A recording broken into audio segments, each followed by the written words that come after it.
des dangers yi nga xamante ne la cigarette daf ko am ci environnement bi maanaam yemul juste ci ki nga xamante ne moo koy tux mais ci ñi nga xamante ne ñoo nekk ci alentour yi yëpp xam nga comme on dit dañuy naan y a des fumeurs actifs et des fumeurs passifs. Absolument. Donc bu ñu nee fumeur passif nag mooy ñi nga xamante ne ñoom duñu tux mais dañuy nekk ci environnement wu tuxkat yi donc ça veut dire que ni tuxkat bi di recevoir si saxaar si noonu la ko ki nga xamante ne il ne fume pas di recevoir peut-être à un degré moindre te ñooñu sax am nañu filtre.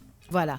Donc à un degré peut-être moindre, mais c'est toujours un danger pour ñi nga xamante ne ñu nekk ci environnement bi. Absolument. Alors tey jii nii boo gisee sax y a plein de restrictions qui ont été faites dans beaucoup d'endroits léegi boo seetloo avant ci biir hôtel yi ci biir restaurant yi ak yenn ñoom seen dañ daan def voilà c'était des espaces ouverts que mu nekk fumeur ak non fumeur tout le monde voilà est dans le même environnement ñu gis ne am na ci ñoo xam te ne dañ ci jëlee parfois ay maladies chroniques comme voilà di ci am ay problèmes de toux ñi di ci am ay problèmes respiratoires ñi di ci am alors que à la base voilà bon en fait étape cancer bi sax c'est plus on le voit plus chez le fumeur mais pas chez le fumeur passif bi nga xamante ne il est dans l'environnement mais tout en sachant que ne xam nga nit ku nekk ak système immunitaire am na ñoo xam ne seen système immunitaire dañu dafa faible donc pour un moindre faux pas wala exposition rek mën na attaquer seen organisme mu dem ba peut-être mujjul leen yóbbu leen ci ay gàllankoor yoo xamante ne dans le futur mën na aboutir voilà justement comme elle dit peut-être à un cancer ou etc. ou bien une infection pulmonaire voilà, très sévère. Voilà une infection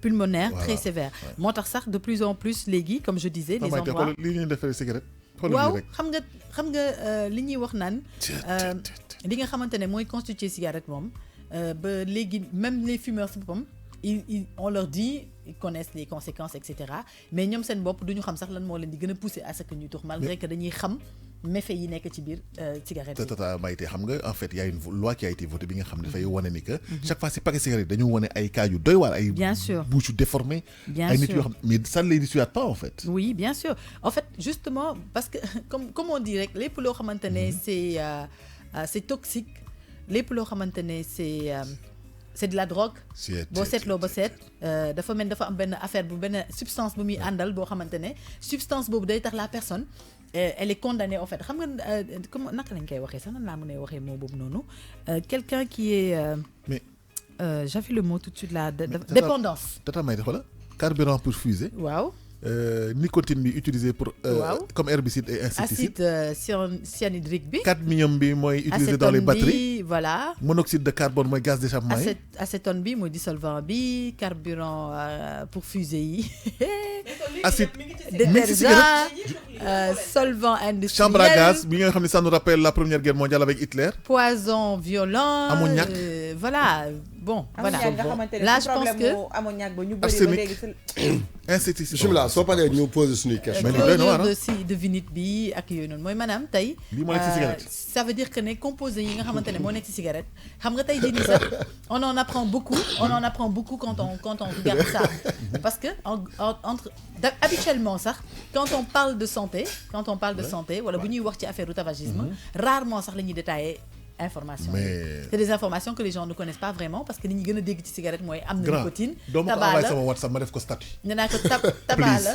parce que lii vraiment je vais rendre service à des gens sérieux alors mais imagine bu ñu demee tu peux même figer l'image en chair parce que lii xaw moo ni que nii la demee ak man c'est terrible ça ah oui moom laa expliqué ma ne xam nga tey bi ñu bind ci abus dangereux pour la santé non abus dangereux pour la santé ça a toujours existé sur les paquets de cigarettes ce n'est pas une nouveauté paquet cigarette bi muy dala nekk paquet cigarette ba tey y a toujours cet aspect danger pour la santé cette mention a toujours existé mais il y a des photos ñoo ci fermer les yeux bañ ko gis parce que ils veulent continuer sur li ñu nekk xam nga tey comme li may wax sànq ci dépendance dafa mel ni tey am na ñoo xamante ne dañu am dépendance ci nit absolument mooy di nga gis jigéen boo xamante ne par exemple day am dépendance ci góor ku góor ki dina ko dóor dina ko def lépp loo xamante ne tey jii nii bu doon yow doo ko accepter moom mu accepter ko ça veut dire que c'est de la dépendance dépendance boobu nag moo am ci cigarette moo am ci alcool moo am ci drogue moo am ci yamba moo am ci xam nga tey jii nii quoi qu'on dise même bu ñu ne tey cigarette dafa bon noonu la ñuy waxee ne alcool dafa bon parce que mu ngi am lu muy yàq ci sa yaram ni ñuy waxee ne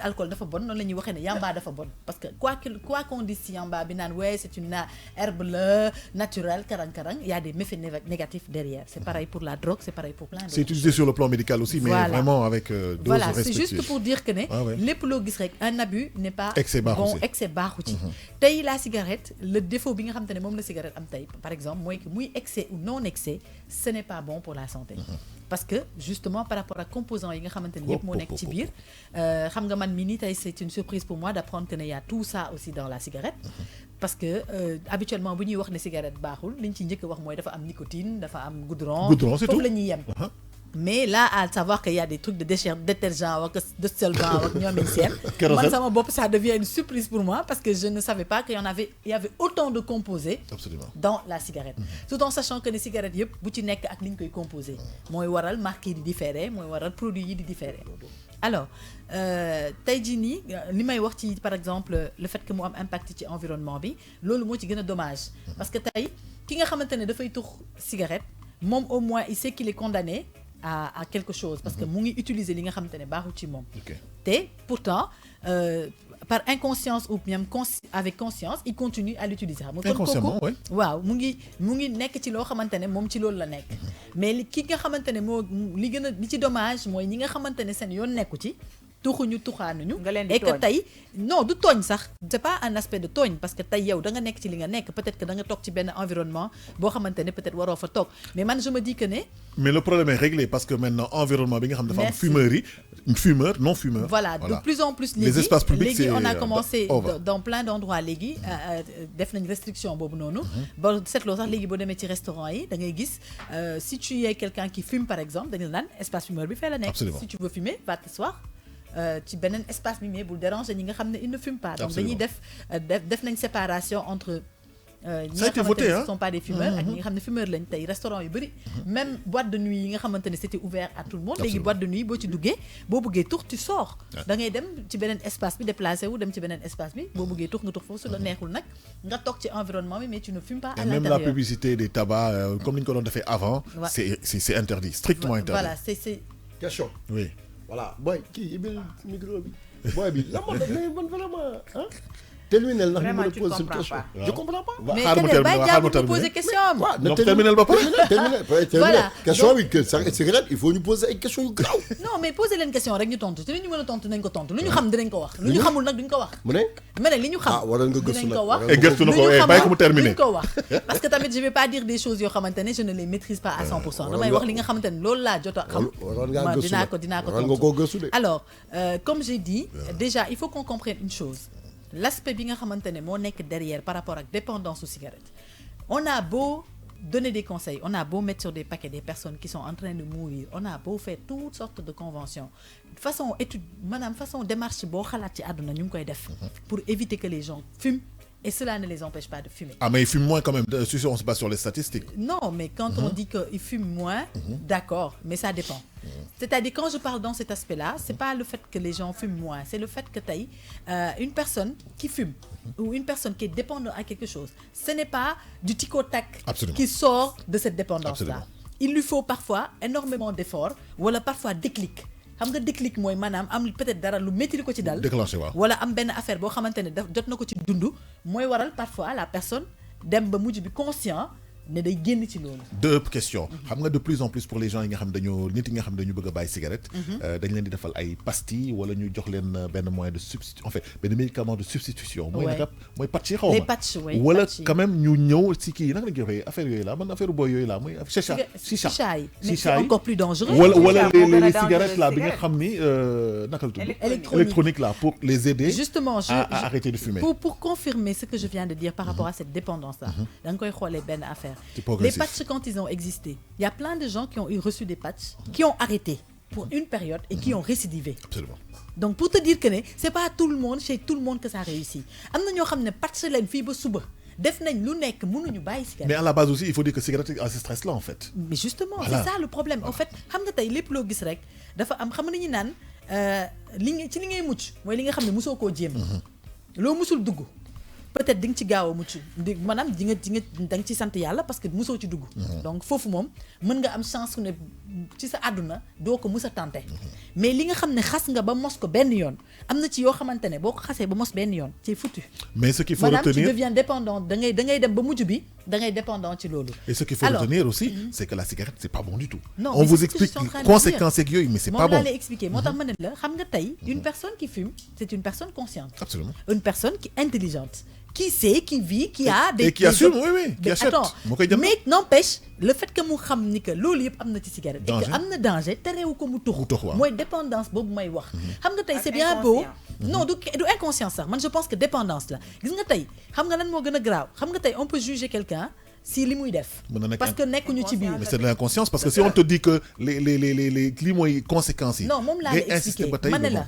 dafa mel ni tey ñu ne de la drogue. Quand on va jusqu'à amener quelqu'un en désintoxication, ça veut dire que cette personne est dépendante de ce produit. C'est ça. Et que tey conscience ou inconscience moom loolu concerné wu ko. moom la am dosam rek ba pare am na peut-être effet bi muy def ci moom boo xam ne moo koy aider. xam nga tey dafa mel ni comme si ñi nga xamante ne tey jii nii balaa ñoo mën a naan rek ñu am problème. bu ñu amee problème rek dañuy naan. C'est pareil pour la cigarette. La plupart des gens qui fument cette c'est des gens qui sont constamment des fois stressés. C'est des gens qui sont tout le temps anxieux. ñi nga xamante ne bu ñu tuxee rek ci la seen anxiété boobu di wàcc wala bu ñu stressé rek ci la seen anxiété boobu di wàcc alors comme nag on est dans un monde boo xamante ne pour que nga stressé wala nga anxieux dafa yomb. et on ne juge personne aussi, on ne juge personne. Voilà, la personne a déjà goûté à ce plaisir d'atténuer anxiété am boobu wala stress am boobu à travers cette chose là. Donc kooku pour mu jógee ci loolu dafay jafe. Il y a une lutte énorme bi nga xamante ne mooy am ci ginnaaw mooy déjà lutter contre ce produit là. lutter contre stress boobu noonu nga xam ne moo koy pousser à ce que mu def moo tax ma ne c'est un travail méticuleux même quand tu vas voir les psychologues ou les psychiatres yi nga xam ne dañuy suivre genre malade yi dañ la koy wax dañ ne naan ce malade là il est conscient mais il a du mal à se détacher de ce produit parce que derrière il y a un autre travail à faire derrière mooy environnement bi mu war a nekk il faut que déjà mu travailler ko ba pare mooy maanaam stress boobu noonu muy dund il faut que mu éviter ko. D'accord. yenn ak yeneen donc juste je ne bon ça veut dire que en ce moment ce que tu essaies de dire mooy il faut une approche psychologique vraiment soutenue pour accompagner cette personne là ba mu bàyyi cigarette. j'ai vu plein de gens yoo xam te ne tey bu ñu demee ba arrêter cigarette seen tëb arrêter cigarette mën na bañ a nekk sax dû à parce qu'ils ont reçu des informations parfois comme j'ai dit déclic la soit ils ont vu un membre de leur famille décédé à travers ça mu def leen choc psychologique wala ñu dem ba ñoom seen bopp feebar ci loolu xam na ne bu ñu continuer mën na leen a rey ñu bàyyi et plein d'autres aspects yoo xam te ne mën nañ ci citer ay centaines alors tout en sachant que ne voilà ça dissuade tout en sachant que ne mais par exemple je vais te donner un exemple plus banal il y a des médecins qui fument. Bah oui. Il y a des médecins qui fument. Alors qu'eux, ils sont censés dire aux gens de ne pas fumer. Il y a même des médecins alcooliques. Ils fument. Il y a des médecins alcooliques. Donc, pour te dire que tey su fekkee dañuy juger par rapport à connaissance, par rapport à xam-xam ak ñoom seen kon ñooñu tey ils n'ont pas le droit de fumer, ils n'ont pas le droit de boire. Parce que ñoom ñoo xam nañ li nekk conséquences yi ci nekk. Mais comme je dis, arrêtez de fumer. Parfois les gens, dans l'environnement dans lequel ils sont, c'est tellement compliqué que nit dina def dara. Yow tu ne peux ne pas le comprendre parce que da nga naan su doon man la mais xamuloo moom tam ci ban environnement moo ko poussé peut-être à ce que mu des ci loolu noonu. mais dañ ko ci génne rek dañ ko ci génne mais tout en sachant que ne y a des aides y a des gens qui sont là pour aider. Absolument. Des fois di nga toog sax nit ne la man dama dem ci benn paa mu ñaanal ma jox ma benn affaire ma naan ko ma arrêté tux. loolu am na loolu am na paa yoo xamante ne bu dee da ngay naan ñu defal la ci naan bi loolu jour boobu ngay taxali ko. waaw am na mais man gis naa ñoo xamante ne dem nañ seeti ji ku leen ñaanal koo xam ne réussir na ci ñenn ñi te am ci ñoo xamante ne réussirul. c'est normal parce que amuñu volonté. non affaire de volonté la aussi. non moi je pense que c'est pas une question de volonté parce que tey ki nga xamante ne dafa ñëw ci yow nga ñaanal ko mu réussir. Même chose ki nga xamante ne dafa déplacé wu tamit ñëw ci yow parce que objectif am mooy woon. mais lépp volonté la rek non moom laa lay expliquer xam nga moom tamit dafa bëggoon tamit nga dimbali ko. parce que dimbali nga keneen ba mu réussir moom tam bëggoon na ko moo tax mu déplacé wu ñëw. fekk si la sinon mun na bañ a ñëw. kooku dafa am volonté. dafa am volonté ki amul volonté. non je suis pas d'accord ba pare gis nga. je ne suis pas d'accord. Mayte gis nga ñaan ak naan garab du benn nit bu lay defal dara te gëmuloo ko xamal ne loolu boo ci fayee milliards c'est pas une question de gëm parce que tey man je me dis que ne nit ki bu déplacé wee non du question de loolu dama la bëgg a wax ne du question de gëmuma ko dama la bëgg a wax ne c'est dafa mel ni comme garab dañuy wax ci garab am na ñoo xam ne dinañ naan garab bii mu jig leen mu am lu mu def ci seen yaram am même personne bi ñu prescrit ko même médicament bi mun naan ko te du am effet ci moom. loolu kay c'est évident. c'est pas une volonté ça. non voilà c'est-à-dire non un médicament. non kii may de. yaa ngi c'est pas un aspect volontaire. mais loolu bokkul ak ay ñaan xala c'est des situations différentes c'est-à-dire que xam nga oui ma nit boo xam ne man laa lay wax tox ak naan ma ne la nafsu la non xaaral ma ne la dépendance gis nga balaa ngay juger nit moo tax ma ne il faut pas et on ne juge personne moo tax nag may expliquer xam nga tey yéen quand vous parlez de volonté rek mooy juger ngeen nit ki vous avez jugé que ne parce que amul volonté moo tax defu ko moo tax ma ne la ça peut ne pas être ça. On parle de cigarette hein. Non, c'est ce que je suis en train de dire. On parle pas d'un toxicomane, on parle pas d'un alcoolique. Non, on parle de. Mais cigarette c'est de la toxine. Oui, je sais, mais c'est moins violent que les autres en fait. Non, mais c'est de la toxine. waaw mais léegi may de man li ma lay laaj lenn cigarette. xam nga boo koy tox kenn saxalu la lem. waaw. vrai ou faux. waaw yow yaa toog ba mu neex la nga ne xaaral ma jël cigarette bi ma ñam.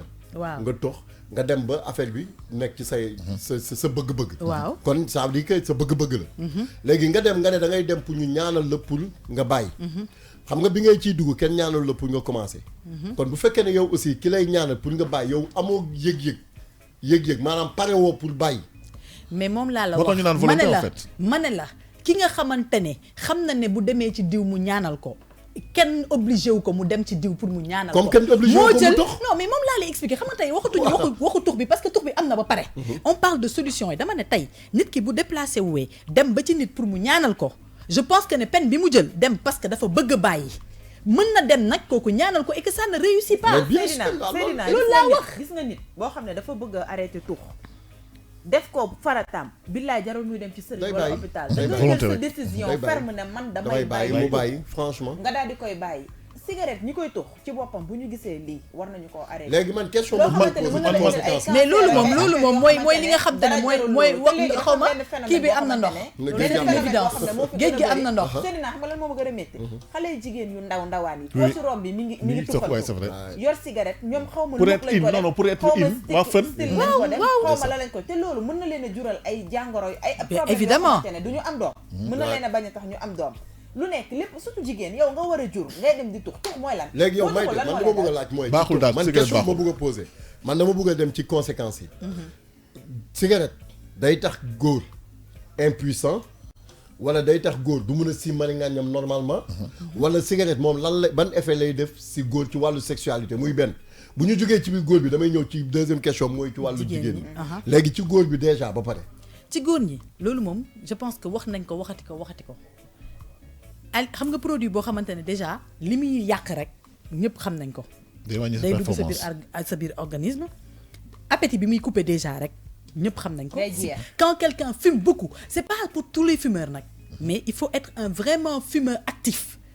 xam nga fumeur actif dafa am ak fumeur passif. li ma doon expliquer mooy ñi nga xamante ne peut-être tuxuñu sax mais environnement bi la ñuy nekk mais ñi nga xamante ne sax dañuy ñamantu sax on les appelle toujours. maanaam soccu tubaab bi laay wax ki koy jël. mooy yow doo ma bàyyi ma yeggali sama wax. li may wax yëpp dañ koy yeggul mais dinaa la tontu da ngay def nànk am na ñoo xamante ne ñu ngi tux te wàññiwul ci ñoom dara wàññiwul seen benn ngóora loolu laa bëgg nga xam. wàññeeku ko. déedéet de loolu ba tey mais daf ma poser question man damay tontu ci li ma xam ak li nga xam ne moom laay dégg ndax wàññi na ko mënuma ci juger à 100% parce que man dunduma ak ñoom mais dama ne y a des personnes yoo xamante ne ils fument depuis plus de 50 ans wàññiwul ci ñoom benn ngóora mën na leen indil feebar nag te du wàññi seen ngóora parce que ku nekk ak sa organisme ak sa système immunitaire ni muy réagir parce que système immunitaire mooy développé lu boppam am na ñoo xam ne seen système immunitaire dafa fragile mën na leen indil plus mën na leen rey plus rapidement que keneen am na ñoo xamante ne tour nañ ba bi ñuy dee ba 60 ans 70 ans te cigarette reyu leen am na ñoo xamante ne cigarette moo leen rey en moins de 40 ans donc bokkuñu système immunitaire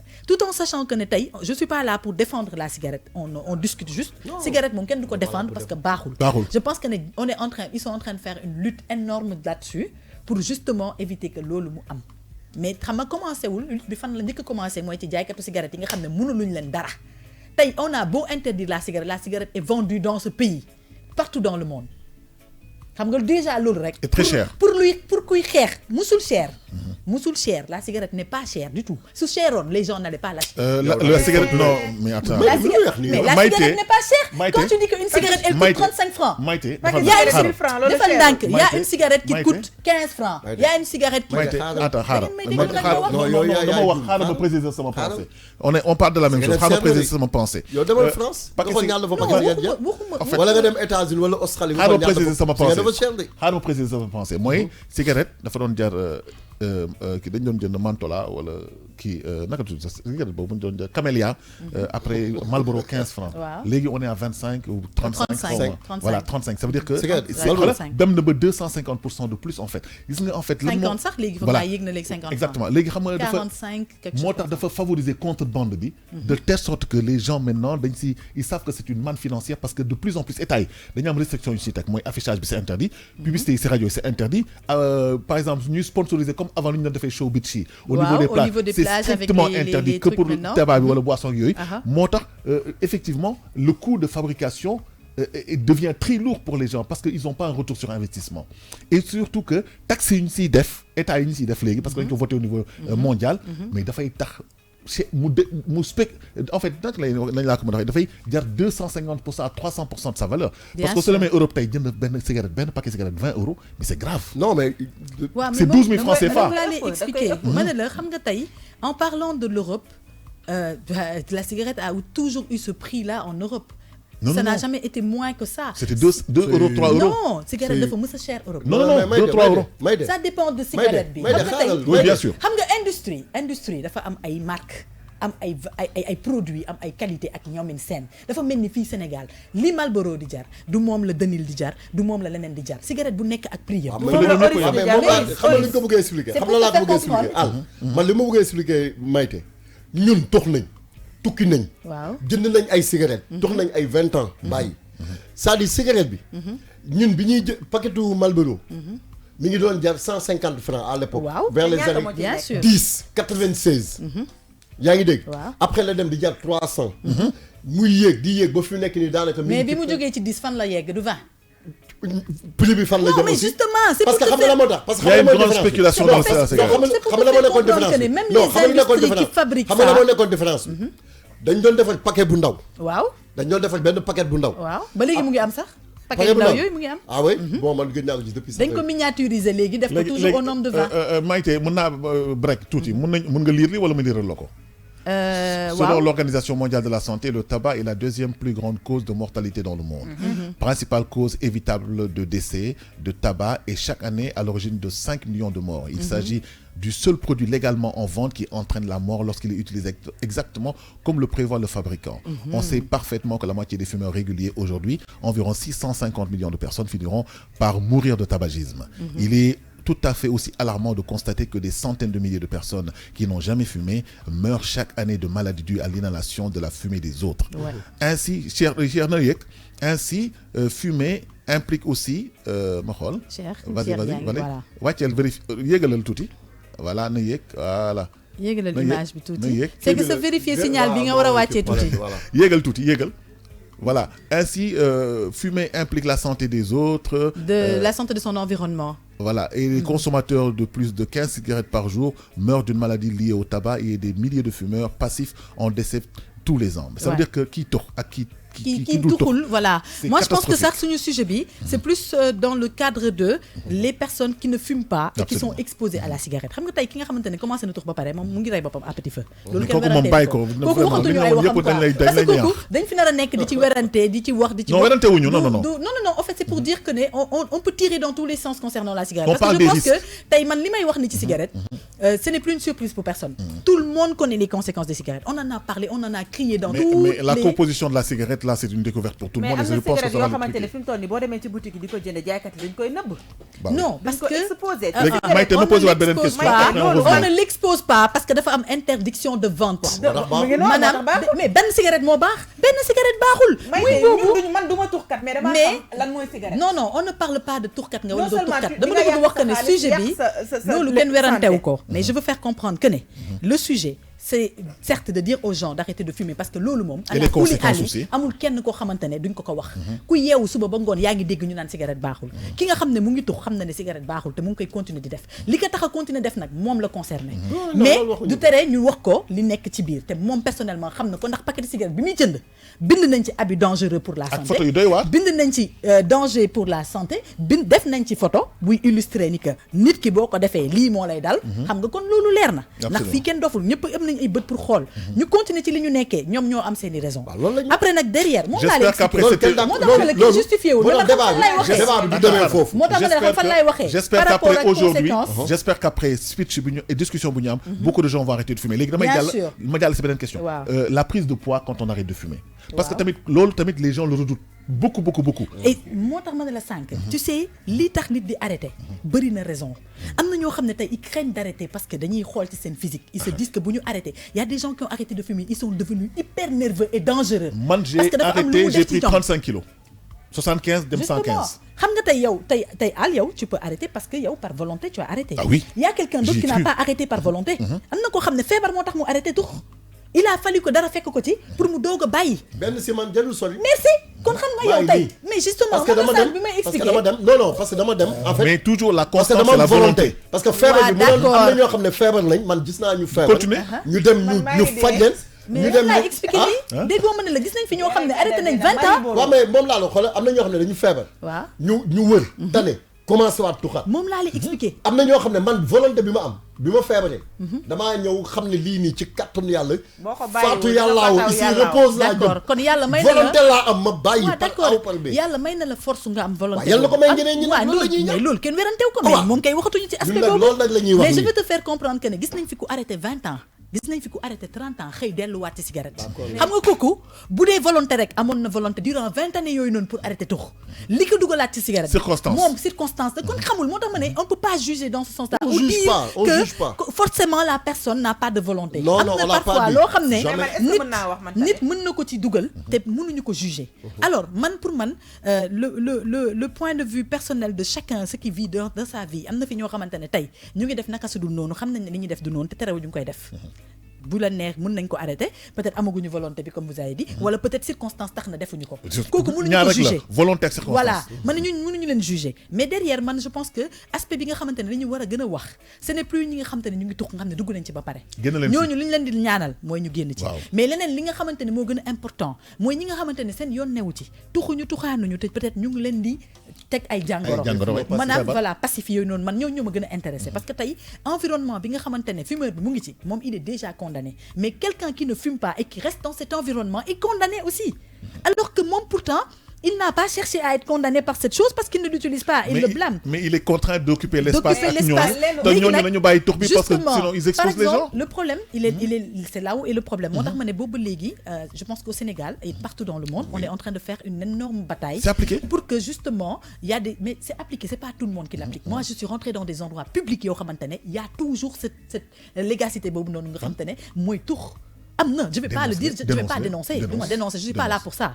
Mais je veux dire que ne loolu ça existe. Il faut le dire parce que je vais pas là-bas. Non, yow tu n'y vas pas. Mais am na ñoo xam te ñu ngi fay dem te xam nañ ne amoon na interdiction te réew leen ñu ngi fay toog. Mais est-ce que aussi Maïté est-ce que aussi ñu ngi fay toog. Non, man je veux que waaw d'accord di nga wax man je veux que ñu wax kii quoi. Dans 2 minutes on va boucler quoi jàll si leneen. ki nga xam ne espace public boobu nga xam ne dañu ne bu fa kenn toog. Donc am na kenn koo xam ne peut-être ñoom ñooy responsable yi foofu. waaw war na am na ñoo xam ne ñoom lañ. confié ñu mun ko gérer. loi voté la bu fekkee ne ñooñu ñi ngi fay tux te xamuñu ko war na mën a am normalement ñu nekk foofu ñu leen wax ni fii kenn waru fi tux. mais xam nga Seydina Sénégal dañuy tàmbali lu ñu dul yeggali loolu yàgg nañ ko fi gis. bi ñuy doog a commencé déglu ma je te parle déjà rek aspect bi gën a simple mooy chicha. ñëpp xam nañu ni chicha moo gën a gaaw a rey tabac. du dëgg tiiru chicha mooy 30 tiiru cigarette. chicha moo gën a gaaw a rey. tey quand on parle de taux de fumée de chicha moo gën a bëri sax taux de cigarette bi. du dëgg bi ñu commencé bi ñu defee seen loi interdiction de fumer boobu qu'est-ce qu'ils ont fait ils ont ramassé tous les chichas qu'il y avait dans tous les restaurants kii leen confisqué leen def ñu ne nañu def ay espace fumeur comme ça ñu mën a séparer non fumeurs yi ak fumeurs yi mais tey mon cher. hôtel boo dugg hôtel restaurant boo dugg fekk fa chicha. Comment cela peut-il se faire alors qu'ils ont été clairs c'est interdit ba pare ñu bàyyi waat chicha yooyu di traîner waat ci biir restaurant yi c'est-à-dire que le travail n'a pas été fait comme il se doit alors tey protection bi nga xamante ne tey environnement bi war na ko mën a am des na parce que loolu bu ñu ko voté ba pare derrière amul suivi li ma la doon expliquer man la dugg naa ci ay restaurant yoo xam ne dafa amoon dañ daan bàyyi nit ñi tux léegi dañ fa def espace fumeur ñooñu ñu ngi koy respecté mais y en a d'autres comme eux qui ne le respectent pas parce que derrière amuñu daan bu leen teg seen kaw kenn ñëwul contrôler leen avant dañ daan def début bi nan lañ doon def dañ daan wër da ngay gis guddi waa ñi nekk ci lutte contre le tabac bi dañuy wër amoon na benn association xaw ma naka mooy je pense c'est des gendarmes xaw ma daal am na benn corps de militaire boo xamante ne moo doon nekk di sillonner restaurant yeeg hôtel yi am na benn heure boo xam ne ñoom ñëpp dañuy sillonner di ramasser ku ñu fekk foofu noonu ñu teg la daan fayloo la 400 000 la xaw ma ñaata 1000 lañ lay fayloo tegal la kii mais loolu ils l'ont fait juste une période depuis lors amatul te pourtant ils ont dit que c'est une loi qui a été votée mais loi boobu peut-être bu ñu respecté woon li ñu wax wala boog tegoon ci ay charte yu leer bala boog poursuivre loolu noonu peut-être tey li ñuy wax naan ñu bëri tey ils auront la paresse de fumer parce que tey xam nga tey. restriction fu mu am kañ moom ça dissuade les gens. bu yàggee ci en a marre. parce que da nga naan fu ma dem il faut que les gens dénoncent. s'il te plaît boo ma ko mayee am naa leen loo xam ne bëgg naa aussi ma wax ko. loo xamante ne dama koy ñaan nit ñi. surtout ñi nga xamante ne jigéen yi laay waxal ñi nga xam ne dañuy tux. nekk seen biiru néegu sëyukaay yi bu ñuy tux de grâce nañu arrêté di tux si seen kanamu njaboot. dama ci gis benn cas bien sûr. dama ci gis benn cas koo xamante ne danoon tux ci kanamu doomam dafa dem ba doom ji léegi accro la ci cigarette. dafay commencer di tux te nag doom bu jigéen jàngaaniwul nday jaay royukaay boo toogee ak sa njaboot bay def lenn loo xamante ne leer na ne lii ngay tux nii peut-être yow daf la am nga ci plaisir def ko demal nga làqatu ndax du respect nga toog si sa kanamu njaboot yi naan yaa ngi tux loo xamante ne leer na ne tey sa goro bu ñëwoon wala sa njëkke da ngay daw làqatu ji da nga koy nëbb ni kuy nëbb lu bon nëbb ko sa njaboot parce que avant ngay nëbbatu kenn nëbb ko sa njaboot parce que ñooñu aussi bu ñu màggee li nga gis ngay def rek moom la ñuy continuer loolu moom kenn weranteew ko sax gis nga góor yi tux jamais nga fekk leen ñu toog naan dañuy tux seen kanamu njaboot rarement nga koy gis mais jigéen moom mooy koo xamante ne lépp lu mu dugg lépp lu gis nga mayte li man dama dund ak ñoo xam ne ay tux certes am na ñu koy def mais fi mu toll nii am na ñu bëri bu ñuy tux dañuy dem bugguñu sax seen doom yi di tux parce que jamono fi mu toll moo tax mais jigéen ñi ñoom ñooy ñoo xamante ne lu ñu dugg mu ëpp roy ba daal si mbedd yi ñu ngi tux ci couloir seen bureau yi ñu ngi tux dem lay toog sa kanamu njaboot mayte ñu tëj parce que on a quand même 30 minutes parce que c'est quand même grave aussi le tabagisme de toutes les façons je pense que tout le monde est conscient de ce qui se passe tey y a des parents yoo xamante ni mësuñu tux seen dund du papa du yaay seen doom yi nekk ay grands fumeurs mënuñu si dara du dëgg comme am na ay parents yoo xamante ne ñu ngi tux man je connais une maman boo xamante ne moom tuxam nëbb ko kenn àdduna yëpp ko xam benn doomam sañul téye cigarette kenn ci ñoom du tux question de choix elle a au moins 5 gosses kenn ci ñoom du tux cigarette moo tax ma ne la xam nga lépp loo gis rek choix la environnement ak ñoom seen mais je pense que le plus important tey du nit ki décision bi mu jël mais impact bi muy am ci société bi foog naa loolu moo jara sax lutter parce que tey yow miy jël choix wu ne da ngay tux loolu yow la concerné mais ñi nga xamante ne seen yoon nekku ci il faut les protéger man loolu laa wax au fait kon donc de ce fait tey restriction bi nga xamante ne peut-être am nañ ko tey y a plein d'endroits dans des bureaux et cetera yoo xamante ne kenn osé wul tux ci biir bureau bi rarement ngay gis ku tux ci biir bureau day fekk mu am benn poste day fekk mu am poste de responsabilité yebaateem mooy waral muy tux ci biir bureau mais y a des détecteurs de fumée mais sinon ci biti ngay tux y a toujours un espace fumeur de y a des détecteurs de fumée boo xamante ne ku la fa fekk moo la tooñ parce que yow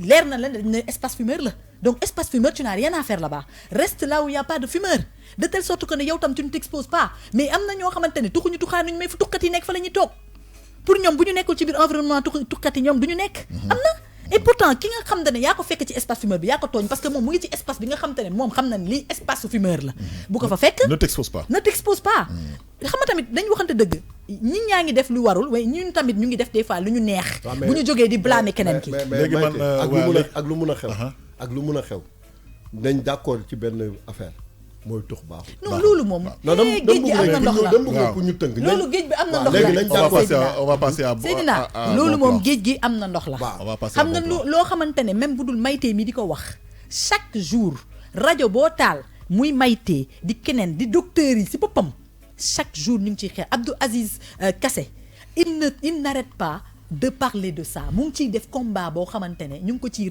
féliciter au passage parce qu'il est en train de remuer ciel et terre pour que jaay cigarette bi sax arrêté ci dëkk bi mu ngi def jéego yu dul jeex macha allah ça par contre c'est une utopie waaw léegi nag justement juste une phrase Tata Maïty si tu le permets bàyyi cigarette c'est de la volonté circonstance mooy tax nga tux circonstance mooy tax nga accro mais vraiment créer les circonstances boo xam ne mooy tax nga génn si voilà et ne soyez pas esclave de vos envies ñun ñëpp on a fumé mais après il y a un moment on a voulu arrêter voilà ñun non yow c'est une façon de parler non laari nag da ngay ba tas quoi non on a tous fumé ku nekk mës nga ñam lii mais t'as pas voulu être dépendant et nous sommes dépendants de rien parce que nous voulons être tout le temps lucides et vraiment être en bonne santé yenn saa yi nag nit dina def loo xam daf koy lor waaw mais su koy def topp bëgg-bëgg ba lor waaw loolu tam am na waaw nga def nànk rek et puis essayer si génn lu mu gën a rafetee et puis surtout yow du am benn séquelle lu mu gën a teelee daal tant que yaa ngi koy mën rek du la indil traumatisme et puis tu le fais dans le temps mais l'essentiel mooy na nga bàyyi